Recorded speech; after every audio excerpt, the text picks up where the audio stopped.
जय माता की दोस्तों, आप सबको नवरात्रि की हार्दिक शुभकामनाएँ। नवरात्रि में कन्या पूजन का बहुत महत्व होता है।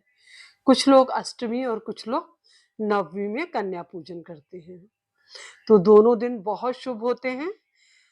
लेकिन एक क्वेश्चन हमेशा सबके दिमाग में रहता है और कई लोग मुझसे पूछ भी चुके हैं कि कितने वर्ष तक की लड़कियों को हम कन्या पूजन के लिए बुलाएँ? तो कन्या पूजन के लिए आपको 2 साल से लेकर 10 साल तक की कन्याओं को ही अपने घर में कन्या पूजन के लिए बुलाना शुभ माना जाता है।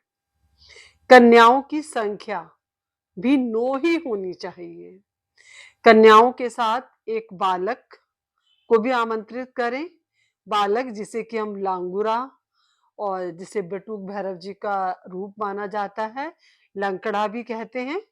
उसकी उसका पूजन भी विशेष महत्व रखता है। तो आपने 9 कन्याओं को और एक लंकड़े को अपने घर में पूजा के लिए आमंत्रित करना है और प्रसाद में उनको आपको हलवा, पूड़ी, चने, नारियल, फल देना है। फल ध्यान रखना है कि कोई भी खट्टा फल नहीं देना है कन्याओं को।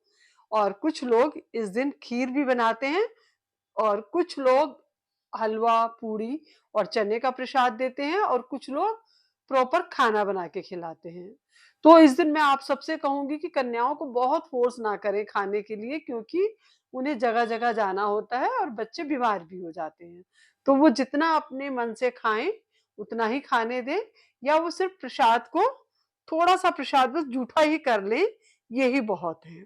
और कन्याओं को उस दिन दक्षिणा भी ज़रूर देनी चाहिए।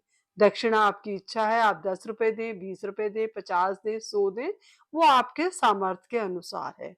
आप बच्चों को गिफ्ट भी दें, गिफ्ट में आप खिलौने भी दे सकते हैं।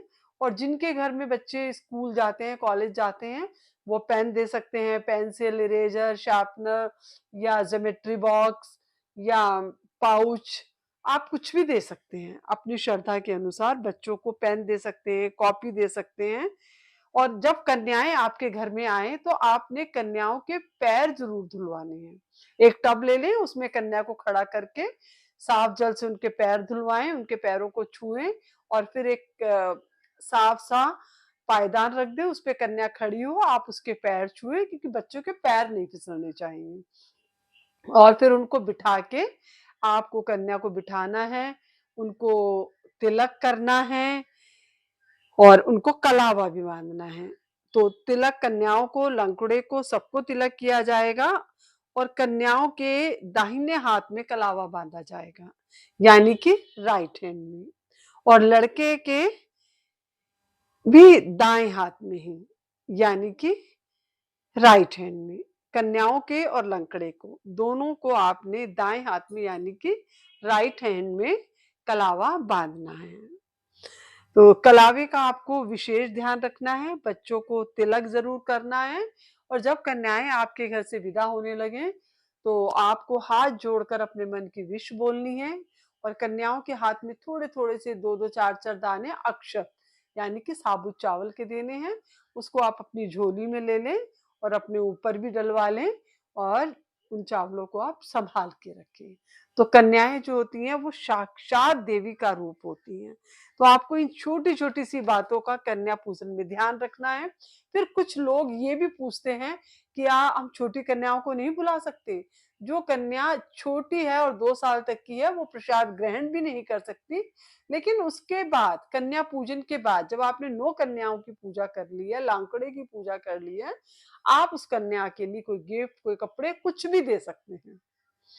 और बच्चा अपनी माँ का दूध पीता है तो आप उसको प्रसाद भी दे सकते हैं कि उसकी माँ वो प्रसाद खा लेगी। फिर उसके बाद जो बड़ी कन्याएँ हैं, कुछ लोग कहते हैं कि 10 साल से बड़ी, 10 यानी 11 और 12 साल की कन्या, हम 11 और 12 साल की कन्याओं की पूजा नहीं करेंगे, ये विशेष ध्यान रखें। आप प्रसाद देना चाहें, कुछ गिफ्ट देना चाहें, वो आपकी मर्ज़ी है, लेकिन कन्या पूजन में आपको 2 से लेके 10 साल तक की लड़कियों का ही कन्या पूजन करना है। और प्लीज़ कमेंट्स बॉक्स में जय माता की ज़रूर लिखें। जय माता दी दोस्तों।